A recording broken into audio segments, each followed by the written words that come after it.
Dito sa Papa Dudut Stories, ikaw ay hindi nag-iisa.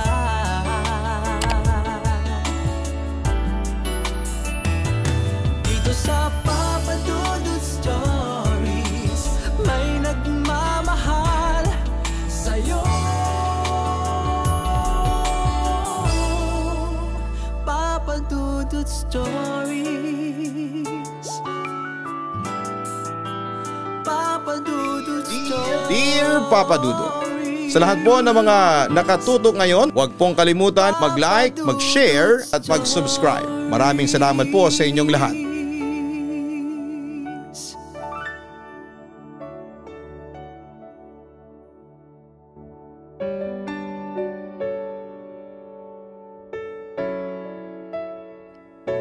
Love is unexpected. Punong-puno ng sorpresa.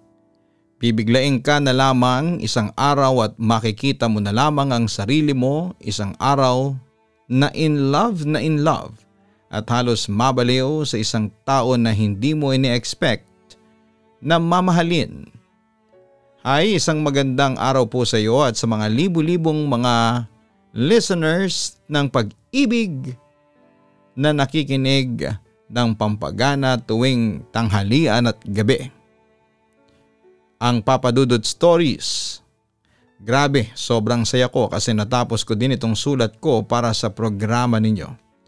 Hopefully nga lang ay mapili po ninyong basahin ang story ko na puro kalokohan at katatawanan. Alam mo ba Papa Dudut, habang sinusulat ko po ito ay hindi ko maiwasang mapangiti kasi naaalala ko yung mga kalokohan at kapilyahan ko dati. Anyway, hanggang ngayon pa rin naman ay saksakan pa rin po ako ng kapilyahan. Sabi nga ng mga kaibigan ko ay mukha daw akong hindi tinatabla ng kalungkutan. Well, aaminin ko na perky ako at optimistic kaya bihira lamang sa tanang buhay ko ang malungkot. Sa totoo lang ay marami akong pinagdaan ng mga problema kesa sa iba dyan na kung sa kanila mangyayari yon ay tiyak na magpapakamatay na sila. Pero ako ay never ni minsan ay hindi po ako sumuko sa mga hamon ng buhay. Para sa akin, dapat i-enjoy ang life. At habang buhay ka, may pag-asa, yon ang paniniwala ko. Nako, daldal na ako ng daldal sa inyo. Pero hindi pa pala ako nagpapakilala. Well, tawagin mo na lamang po ako bilang Kumari. Fresh pero taken na. Ex-GRO na ngayon ay isa ng tendera sa palengke. Ang ibabahagi kong istorya ay nangyari may ilang taon nang nakalipas. Isa pa akong GRO noon, Papa Dudut. Samantala isang mainit na gabi sa pinagtatrabahuan kong KTV bar ay meron akong nakilalang isang lalaki. Enjoy na enjoy sa mga babaeng strippers sa stage. At bilang GRO ay trabaho kong lapitan siya. Baka sakaling kakailanganin niya ng mas malapitang aliw. Ay, mag-isa ka lang? Pa-sexy na tanong ko sa lalaking yon. Oo, wala akong kasama. Nagulat na sagot niya sa akin. Mukhang tutok na tutok yung mga mata mo sa babaeng naguhubad Sinasabi ko sa iyo mas sexy naman ako kaysa sa babaeng yan. Sabi ko sa kanya habang ginagamitan ko na siya ng aking makamandag na charms. Talaga? Sige nga, patunayan mo sa akin. Nasasabik na hamon niya sa akin. Oo ba? Pero syempre, alam mo na may bayad yon. Tatapatan ko ang babaeng yan if the price is right. Ano, marami bang laman niyang pitaka mo? Ngumingising tanong ko sa kanya. Oo naman, madatong ako pagmamalaki niya sa akin. Halos umabot naman hanggang tenga ang ngiti ko sa kanya.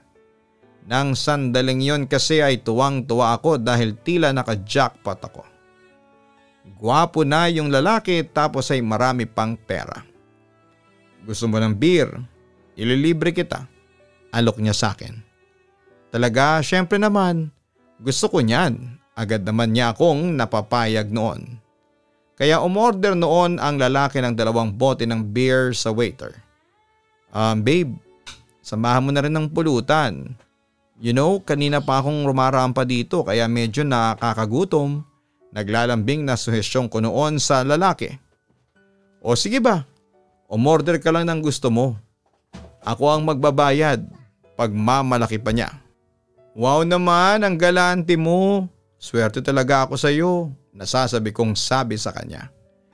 Pagkatapos noon ay kinuha ng waiter ang order namin. Isang sisling sisig, kilawin at saka sisling gambas.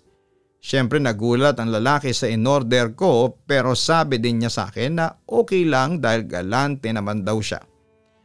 Ano nga pala ang pangalan mo? Tanong niya sa akin pagkarang umalis ng waiter. Kumari ang tunay kong pangalan. Sagot ko naman sa kanya. Dito ka pala nagtatrabaho. May paghangang wika sa akin ng lalaki. Noriel, ang galanting mahilig sa talaba. Biro ko pa sa kanya. Pero hindi na gets ni Noriel kaya nauwi kami saglit sa isang awkward situation. Buti na lang at mabilis na dumating yung mga pagkaing in-order ni Noriel. In fairness ha Noriel, I'm so impressed. Ikaw ang magbabayad ng lahat ng ito, pangaakit ko sa kanya. Ganito talaga ako. Pinanganak akong generous. Wika niya sa akin at tila hindi yata nauubusan ng hangin sa katawan. Anyway, mukha kang interesante. Dagdag pa niya. Well, hindi sa pagmamayabang pero marami nagsasabi sa akin na interesante daw ako. Sabi ko, with the intention na i-market ko ang aking sarili sa kanya, papadudot. Curious lang ako, kumari. Paano ka nauwi sa ganitong trabaho? Ilang taong ka nang ganito? Tanong pa niya sa akin. Hay nako, alam mo bang pang magpakailanman ang kwento ng buhay ko? Well, matagal-tagal na rin akong GRO, 6 years to be exact. 16 pa lang ako nang unang sumabak sa ganitong trabaho.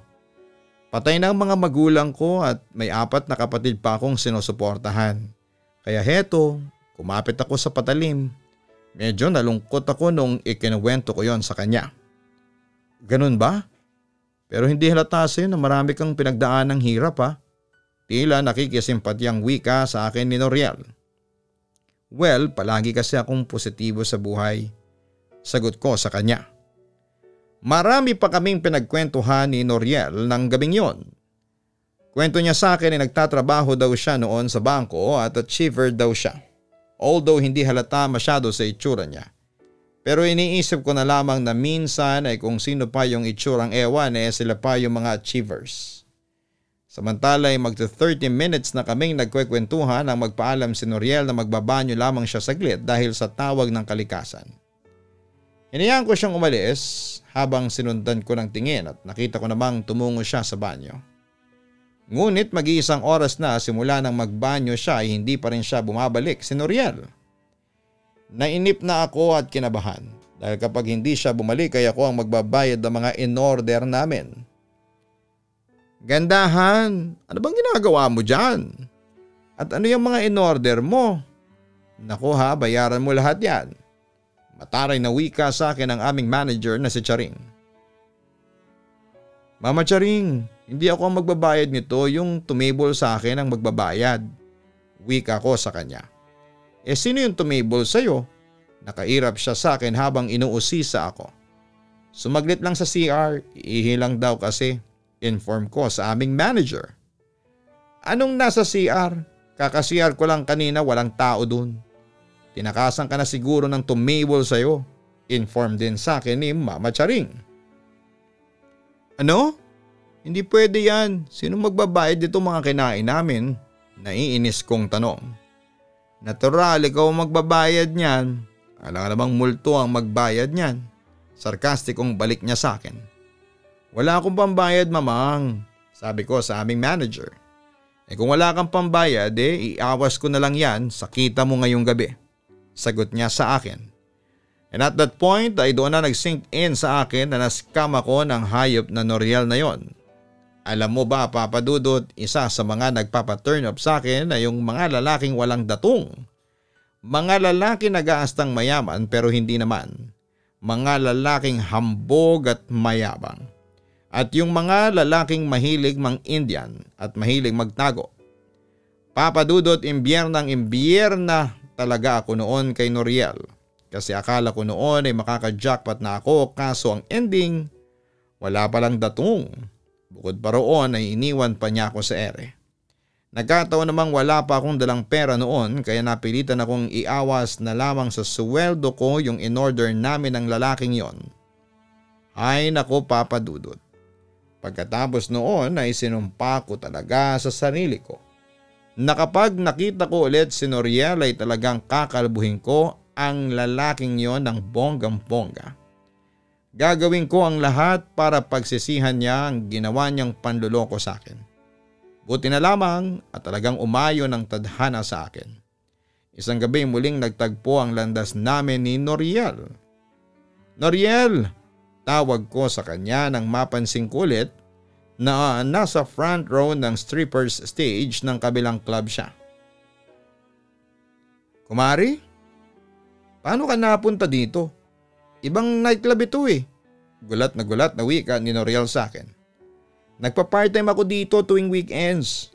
Akala mo siguro hindi na tayo magkikita? Sarkastikong sagot ko sa kanya. Nagkibit balikat lamang ang lalaking yon. Anyway, nice to meet you again. Sabi na lang niya sa akin.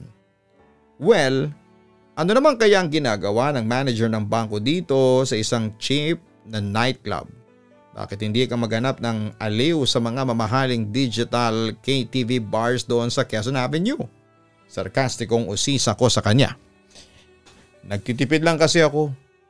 Kung makakahanap naman ako ng aliw sa mas murang halaga bakit pa ako magtsatsaga sa mahal? Mabilis na sagot niya sa akin na para bang matagal na niyang pinaghandaan yon. Anyway, saan kang branch ng bangko nagwo-work as manager? Curious kasi ako, alam mo na, gusto ko makipag-mingle sa'yo doon. Sabi ko pa sa kanya. Naku, nag-resign na ako as manager doon sa bangko. Bale, financial advisor na ako ng isang insurance company. Mayabang na sagot niya sa akin. Agad-agad? Di nga. Sa totoo lang hindi ka kasi mukhang bank manager or financial advisor. Diretsa kong sabi sa kanya. Ouch naman. Ano naman ang tingin mo sa akin? Blue collar guy?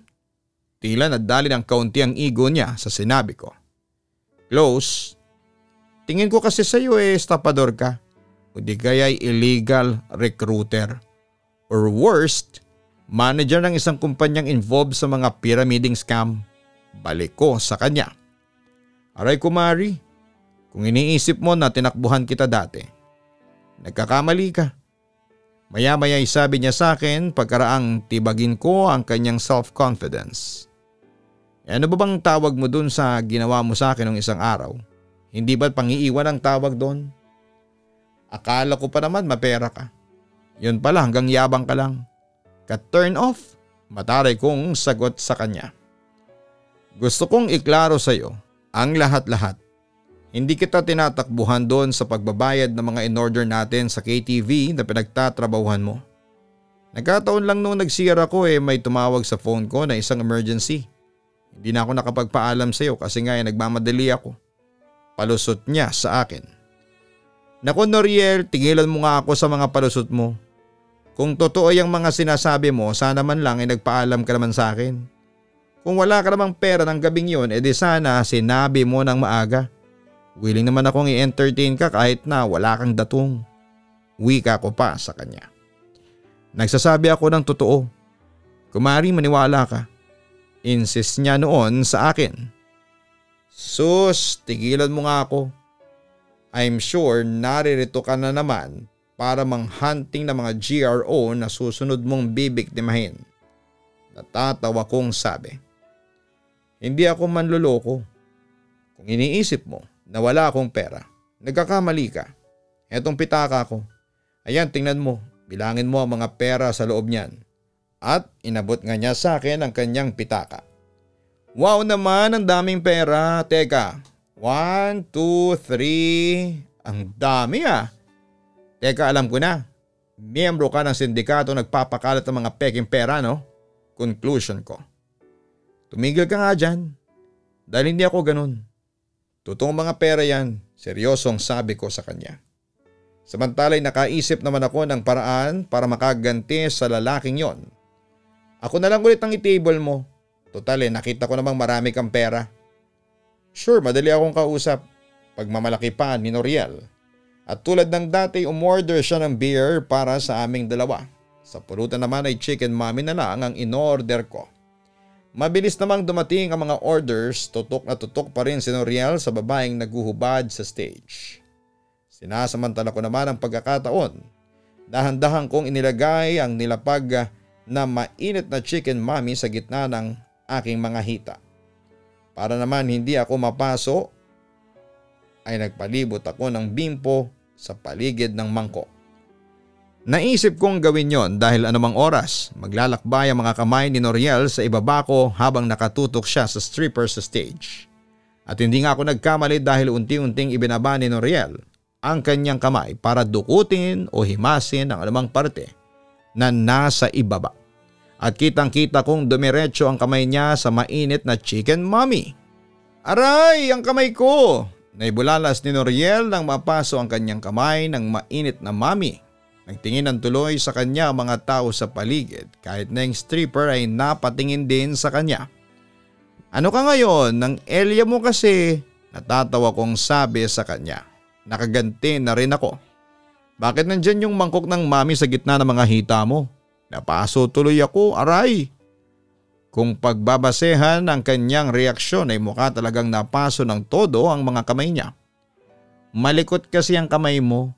Aba, balak mo pang maglakbay niyang kamay mo sa rosa presyosa ko? Ayan tuloy, nalapnos yung kamay mo. Pangasar ko pa sa kanya. Napatayo naman si Noriel sa kanyang kinakapuan at nag-walk out habang ako ay naiwang tawa ng tawa. Wala akong pake kahit na ako ang magbayad ng 2 beer at chicken mommy na in-order niya. Ang importante ay nakaganti lamang ako sa kanya ng gabing yon. Pero papadudot, hindi ko rin maiwasan na makaramdam ng guilt lalo na noong makita ko na halos maiyak siya sa sobrang sakit dahil sa lapnos sa kamay niya. Nagkibit balikat na lamang ako noon, papadudot. Samantala lumipas pa ang ilang linggo ay isang paghaharap ang hindi ko inaasahang magaganap. Isang hapon na inaya ako ng kaibigan kong si Dixie na sumama sa kanya sa ballroom dancing ng mga matatandang kaibigan niya. At dahil nga sa nabubugnot ako, papadudot ng araw na yon, kaya pumayag ako. Total ay kakilala ko rin naman ang mga matatandang kaibigan niya. Ipinagmalaki pa sa akin noon ni Dixie na nag-hire sila ng maraming guwapong dance instructors, kaya napapayag din nila ako. Ngunit pagdating sa dance floor ay laking gulat ko nang ang isang DI na naroon ay walang iba kundi si Noriel. Teka, anong ginagawa mo rito ha, kumari? Tanong sa akin ang magaling na lalaki. Dance instructor ka? Akala ko ba bank manager ka o financial advisor? Sabi ko nga ba manggagancho ka. Sarkastikong sabi ko sa kanya. Wow, magkakilala na pala kayo, kumari, Noriel. Bongga! So may connection na agad kayong dalawa. So ano kumari? Enjoy mo si Papa Noriel? Gora mo na ako sa dance floor ha? Sabi naman sa akin ni Dixie na sabik nang gumiling sa dance floor. Sorry pero humanap ka ng kasayaw mo. Ayaw ko sayo. Mataray na wika ni Noriel sa akin. Natawa naman ako sa reaksyon niya na parang bakla. Aba ayaw ko din sayo no. Ayaw kitang makasayaw. At ayaw ko sa pagmumukha mo. Mukhang giraffe, pangasar ko pa sa kanya.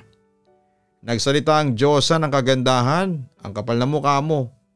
Te, itsura mo bakekang, hirit niya sa akin. Lechugas ka, ikaw mukhang oranggutan. Yun naman ang balik ko sa kanya. Kumari, Noriel, huwag ninyo sabihin sa akin na nag-aaway kayong dalawa. Tanong sa amin ni Dixie habang init na sa pagtsatsacha. Nagwo-warm up lang kami para sa sayaw namin, sagot ni Noriel sa matanda. Pagkatapos ay muli siyang bumaling sa akin. Alam mo kumari, naasar pa rin ako sa iyo. May 1 linggo din ang inabot bago gumaling ang lapnos ko sa kamay dahil sa kapilyahan mo. Reklamo niya. Masyado ka kasing oportunista. Hindi porket GRO ako ay malaya kang hipuin at hawakan ang katawan ko anumang oras, no? Buti nga talaga sa'yo. Ganti ko sa kanya. Teka, bakit pa ganyan ka sa akin? Ako sinusubukan ko namang maging mabuti sa'yo. Kaso ikaw, pinapalaki mo yung minsang pangiiwan ko sa'yo sa KTV na pinagtatrabahuhan mo. Pa-victim mode ni Noriel. Paano ko hindi palalakihin? Iniwan at niloko mo ko. Malaking pera yung nawala sa akin kasi ako ang sumalo ng lahat ng bayad na dapat sana ikaw ang magbabayad. Response ko sa kanya. Kung makapagsalita ka naman dyan, parang hindi ka nakinabang. Sa pagkakaalam ko, ikaw naman lahat ang umubos nun. Pero kahit na, nangako ka nun. Ako naman si tanga umasa. Naku, sa totoo lang ayaw ko sa lalaking hindi tumutupad sa mga pangako niya. Ngayon pa lang nararamdaman ko na malas ang magiging girlfriend mo kapag nagkataon. Conclusion ko naman. Na agad na tinutulan ni Noriel. Tumigil ka nga dyan.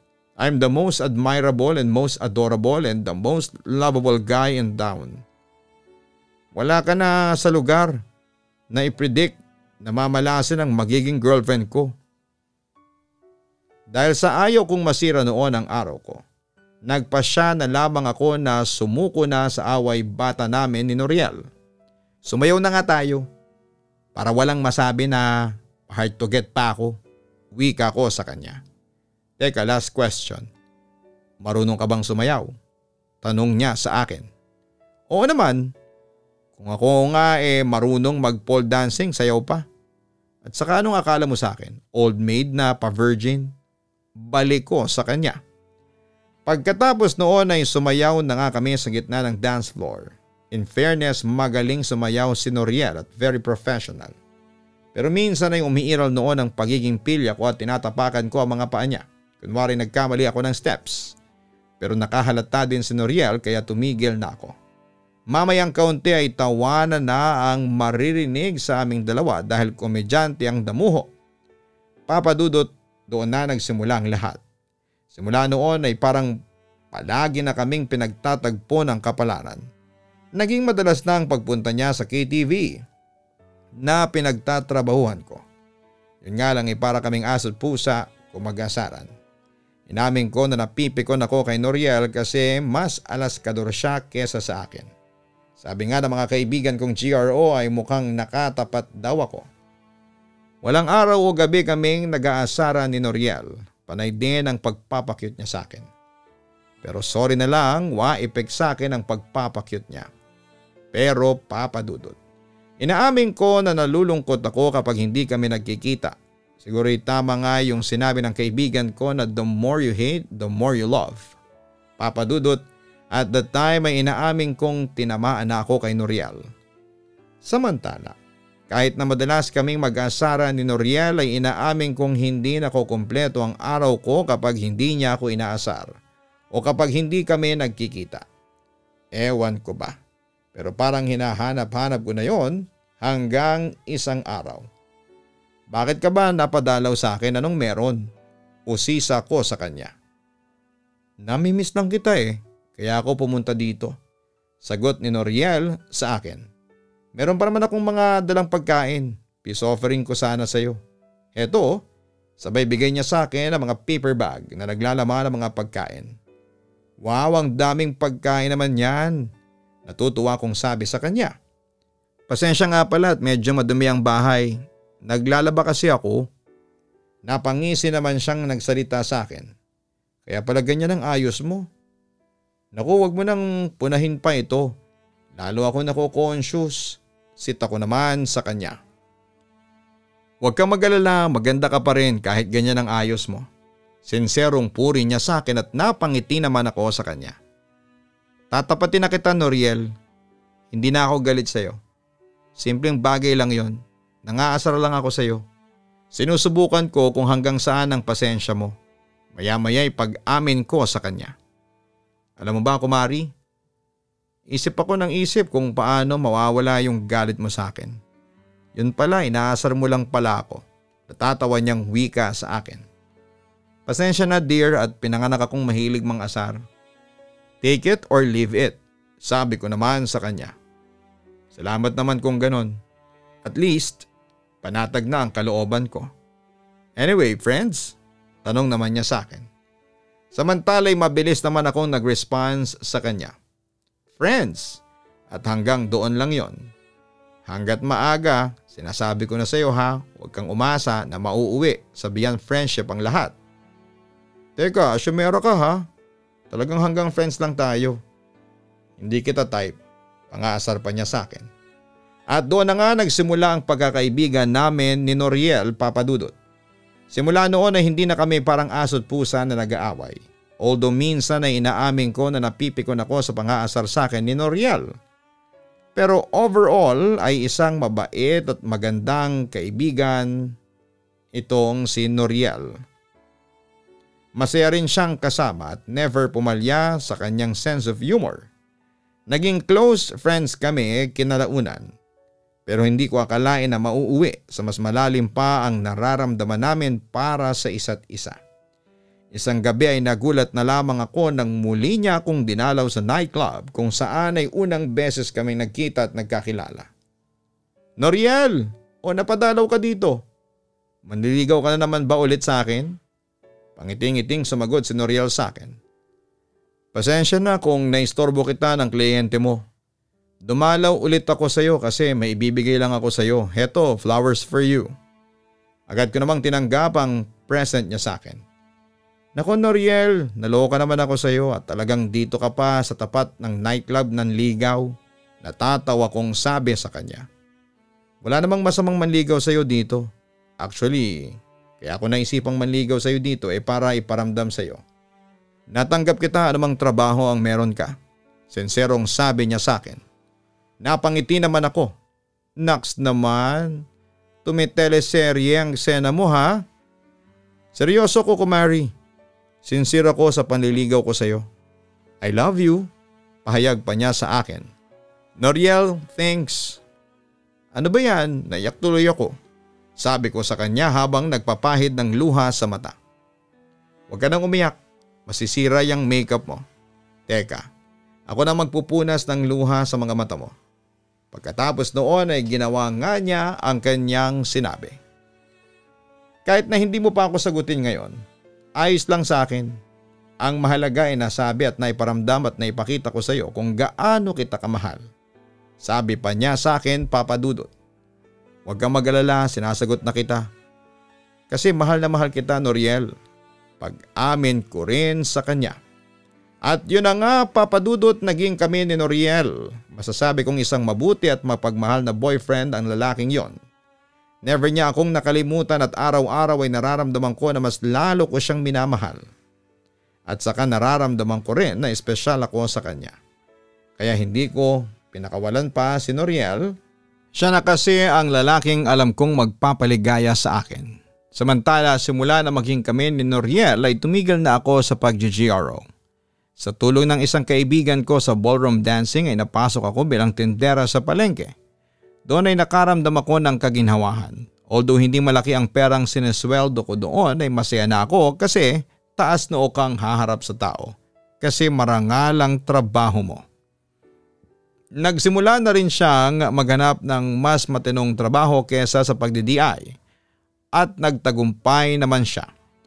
Sa kasalukuyan ay nagwo-work si Noriel sa isang BPO company habang ako naman ay nag-aaral ng baking at pastry sa TESDA.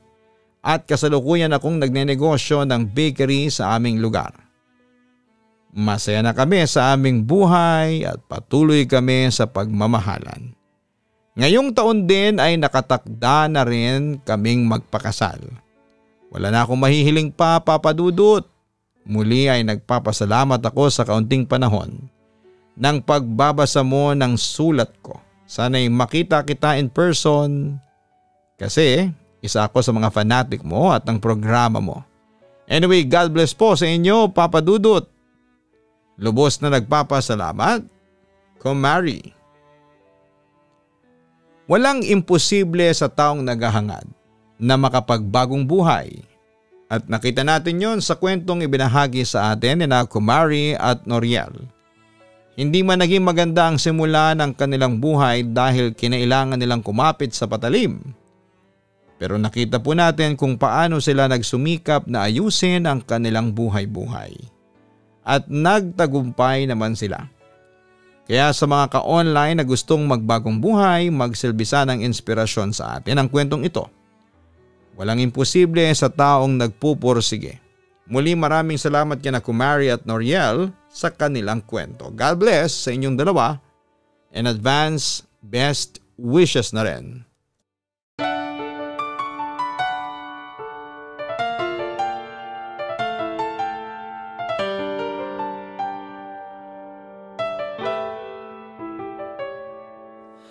Ang buhay ay mahiwaga,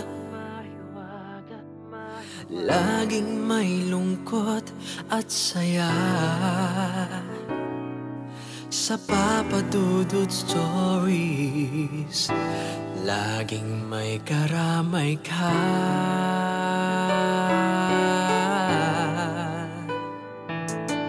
Mga problemang kay bigat, dito ay pakikinggan ka. Sa Papa Dudut Stories, kami ay iyong kasama. Dito sa Papa Dudut Stories, ikaw ay hindi nag-iisa.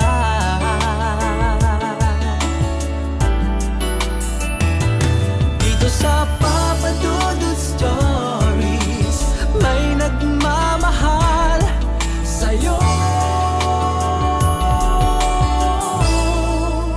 Papa Dudut Stories, Papa Dudut Stories,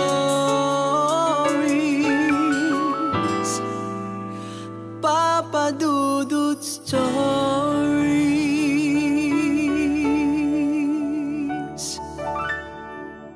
Matakot, kabahan sa mga kwentong nakakagimbal sa Kaistorya YouTube channel with daily post at 7 p.m. Makipagkulitan! So ayun po guys, nagkakagulo na po tayo ngayon dito. Nakikita po natin si Gian. Hi everyone! So ayun na po, may mga bisita po kami. Andito po ngayon. Makipagtawanan!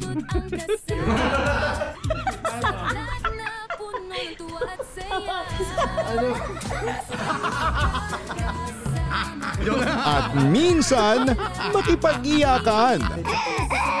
Lagyan na ng gamot. Kanina umiyak si Gian, sabi niya, Ama, tanggapin mo ang kapalaran ng iyong ama. Sa Papa Dudut Family YouTube channel. Subscribe na! Dito sa